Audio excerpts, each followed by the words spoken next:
Thomas Capano seemed to have it all: a successful career as a politically connected lawyer in Wilmington, Delaware, a 24-year marriage, and 4 daughters. But beneath this polished facade lay a dark secret, a web of infidelity and control. One of his mistresses, Marie Fati, a vibrant and ambitious staffer for Governor Tom Carper, documented their turbulent affair in her diary. By April 1996, she had finally broken free, writing, "What a controlling, manipulative, insecure, jealous maniac." But Capano refused to let her go. On June 27, 1996, the two were seen dining at a Philadelphia restaurant. 2 days later, Marie vanished. Her family's frantic calls went unanswered, and when police searched her apartment, they found her diary, a damning record of Capano's obsession. The FBI took over the case, uncovering bloodstains in Capano's home that matched Marie's DNA.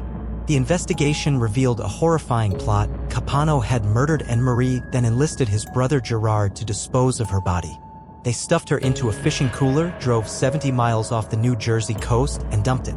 When the cooler refused to sink, Gerard shot it with a shotgun, and Capano weighted her body with anchors before throwing her into the Atlantic. At trial, Capano spun a new story, claiming another mistress accidentally shot Marie during a confrontation. The jury didn't buy it. In January 1999, he was convicted of murder and sentenced to death, later commuted to life in prison. He died behind bars in 2011, taking the full truth of Marie's final moments to his grave. Her body was never recovered. Michelle Fisher Young's life in Raleigh, North Carolina appeared idyllic: a loving husband, Jason Young, a beautiful daughter, Cassidy, and a baby on the way. But behind closed doors, their marriage was crumbling. Jason's affair with another woman, financial stress, and a suspicious $1 million life insurance policy on Michelle's life painted a sinister picture. On November 3, 2006, Michelle's sister Meredith arrived at the Youngs' home to find a scene of unimaginable horror. Michelle's lifeless body, face down in a pool of blood, her skull shattered by more than 30 blows.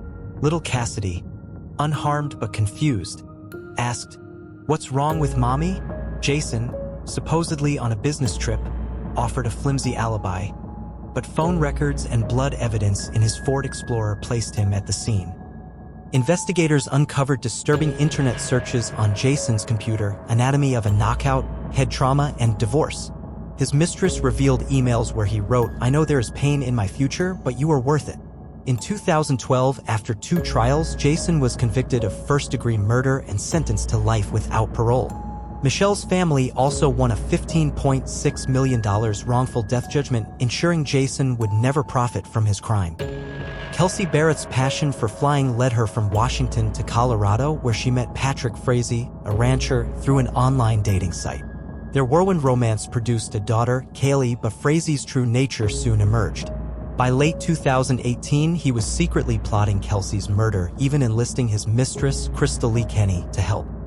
On November 22, 2018, Kelsey and Kaylee went grocery shopping, the last time Kelsey was seen alive. Days later, Frazee texted her employer, claiming she'd taken time off. But when Kelsey's brother found blood in her condo, the truth unraveled. Kenny, cooperating with police, confessed that Frazee had bludgeoned Kelsey with a baseball bat while their daughter was in the house. She described cleaning the gruesome crime scene at Frazee's direction, even searching for Kelsey's teeth in the blood-stained carpet. Frazee then burned Kelsey's body at his ranch. Despite the lack of remains, overwhelming evidence, including Kenny's testimony and Frazee's jailhouse notes plotting witness murders, sealed his fate. In 2019, he was sentenced to life plus 156 years. Kenny, granted immunity for her cooperation, served just 18 months. The disappearance of 10-year-olds Holly Wells and Jessica Chapman in August 2002 shocked the quiet English village of Soham. The girls, last seen in matching Manchester United jerseys, vanished after buying sweets. As the search intensified, school caretaker Ian Huntley inserted himself into the investigation, giving media interviews and even joining search parties.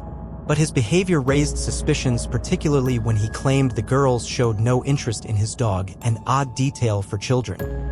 13 days later, their bodies were discovered near an airbase. Huntley's house yielded traces of their DNA, and his girlfriend, Maxine Carr, was exposed for lying about his alibi.